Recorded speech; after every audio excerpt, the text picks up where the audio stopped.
The Honourable David Cunliffe. Mr Speaker, here we are in the dead of the afternoon with the Leader of the House having thrown the House into urgency, Mr Speaker, to debate the Companies and Limited Partnerships Amendment Bill. And somehow it seems to me, sir, emblematic of the sense of drift and listlessness of the government, that this is the best that they could throw up in order to justify this period of urgency.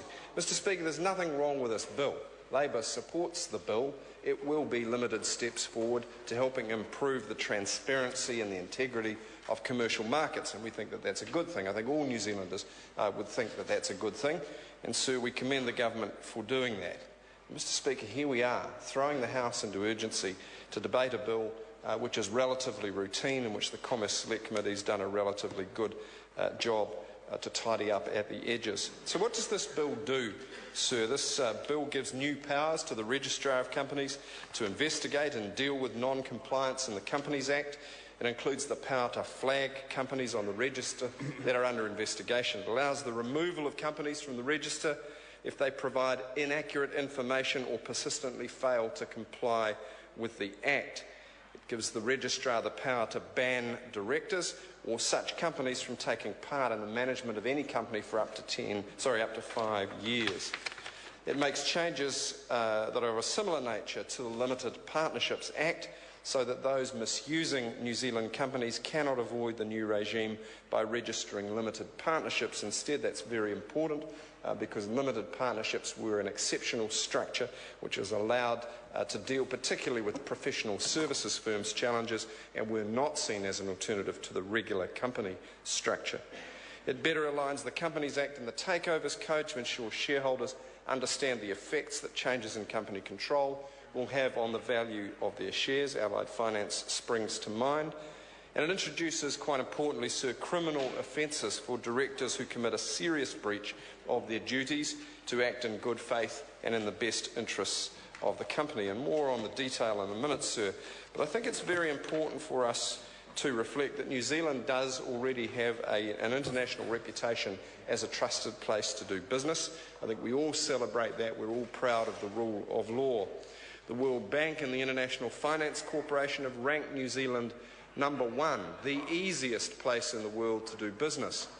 And that is both a good thing, sir, and a challenging thought. The good thing is, of course, we want business to be able to flourish because it provides jobs and it provides incomes.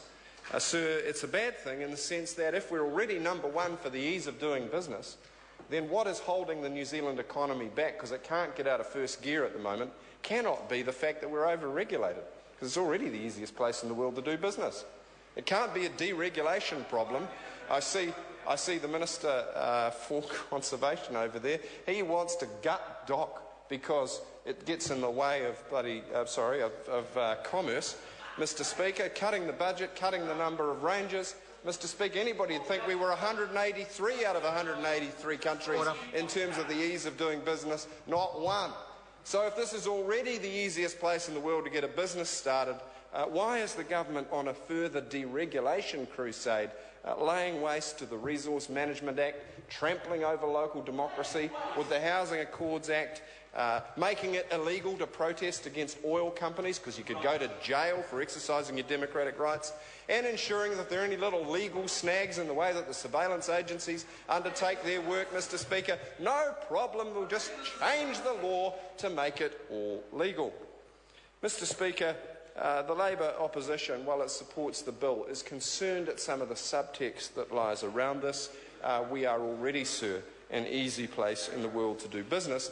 This bill actually strengthens some of the requirements on companies in terms of integrity and transparency, and strengthens the duties of directors, and we think that that's appropriate. We think it's a good thing. We commend the government for doing that. Mr Speaker, just turning for a second to the arrangements and amalgamations and compromises of code companies. Under the current law, companies are subject to the Takeovers Code, can use the provisions of the Companies Act of 1993 relating to schemes of arrangements, amalgamations and compromises to effect mergers with or acquisitions of other companies. Mr Speaker, those provisions have been utilised by code companies to avoid the provisions of the Takeovers Code, which protects shareholders in respect of transactions which result in a change of control to those companies. And the bill provides a number of changes to ensure that shareholders of code companies will not be disadvantaged by changes to the company being effected under the Companies Act. Mr. Speaker, I wish to turn briefly to the criminalisation of breaches of certain directors' duties. Mr. Speaker, the recent finance company collapses, members opposite wouldn't have any first-hand knowledge of that at all, would they? None at all. No, none at all. None at all, and the Minister wouldn't have any first-hand knowledge of those issues, I'm sure. The recent finance company collapses in New Zealand have highlighted weaknesses in corporate governance and investor protection under New Zealand's corporate law.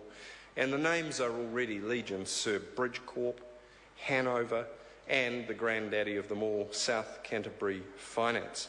The bill provides for offences in relation to serious breaches of the following duties. Section 131, the duty to act in good faith and the best interests of the company. Section 135, the duty not to agree to or cause or allow company business to be carried out in a manner that's likely to create a substantial risk of serious loss to the company's creditors. Well, thank goodness, here we are in 2013 passing a law that actually should have been there a little earlier. Because we all know that there's a generation of the new poor, the senior poor, New Zealanders who worked hard, played by the rules, saved hard, built up a bit of a nest egg, put it in finance companies because they were told by some celebrity that it was as safe as houses with a return just a little better than a bank. And then in hindsight, sir, we found out on their behalf that actually the business models that a lot of those finance companies were based on could never have worked. They were a one-way bet.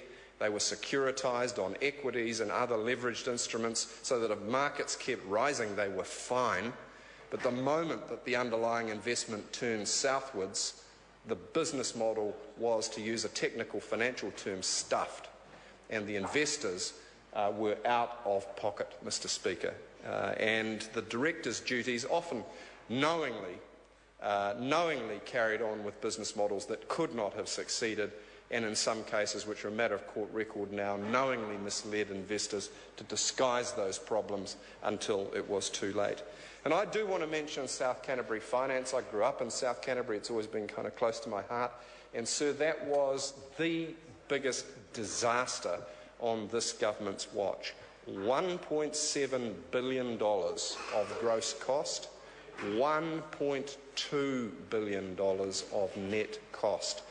Sir, that's about as much as they are flogging off in Mighty River Power, sir.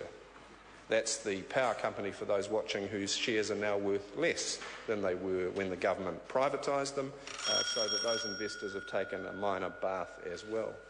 Now, what's really tragic for those viewing in here is that, of course, the taxpayer could have been indemnified to a maximum loss of $500 million instead of the $1.2 billion it actually cost them, because the Honourable Craig Foss's predecessor, Mr. Power, and Mr. English and Mr. Key decided in their wisdom to veto the recapitalisation deal which South Canterbury Finance could have effected. And, oh yes sir, they do. It's all well documented. If you talk to the brokers, you talk to the brokers, go and talk to the brokers, sir, and you will understand the full extent of the government's failure. That failure, sir, has cost the taxpayer $700 million, give or take 10 or 20 perhaps, but $700 million, because the government allowed this finance company to trade on, even renewed its licence. It issued further prospectuses. It took more investors' money while the government watched it and waved it through. Point of order. I'm looking forward to this one, Mr. Speaker. Point of order. Proceed, Sam Lotu-Iiga. Sir, he's clearly going outside the scope of this bill and talking about another bill that had been passed I'm listening months ago. I'm listening very carefully, and his time's nearly up. Honourable David Cunliffe. Sad but true, sir. Time is nearly up. So let me conclude by saying thus. South Canterbury Finance could have been saved with a recapitalisation deal that would have limited the taxpayer's exposure. It was not. Instead, the Crown wore the full cost. Sir, these strengthened disciplines in this bill would have addressed some of the issues that we saw writ large in the South Canterbury finance case. This is a useful little bill. It's a shame the government's thrown the House in urgency to get it through. This Commerce Collect Committee's done a good job on it, Mr Speaker. We support the contents of the bill. We need to ensure that New Zealand's reputation is Sorry to interrupt the honourable member. His time has expired. I call Julie Angenta. Sorry, Speaker. So it's a point of order? No, I'm taking the call. No, I've called Julie Angenta. Mr. Speaker.